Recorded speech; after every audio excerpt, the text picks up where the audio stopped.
ይቅርታ የምለው ኦዲየንሶቼን፣ ተመልካቾቼን፣ ወዳጆቼን ነው።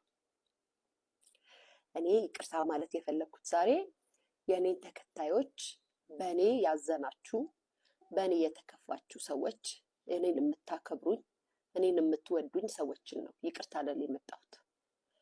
እንደምትሉት እዚህ ጋር የምትጽፏቸውን ሰዎች ለምን ይቅርታ እላቸዋለሁ? በምን ምክንያት ነው ይቅርታ የምላቸው? እነሱ ናቸው እኔን ይቅርታ ማለት ያለባቸው እንጂ አይደለሁም። ስለዚህም ተመልካቾቼ ግን እውነት ለመናገር የሚያዝኑ አሁን እየተባለ ባለው ነገር ሊያዝኑብኝ ይችላሉ።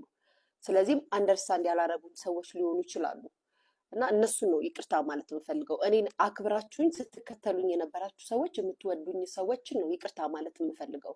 ካዘናችሁብኝ ወይም ደግሞ አዘኔታ ውስጣችሁ ከተቀመጠ ይቅርታ ማለት ፈልጋለሁ።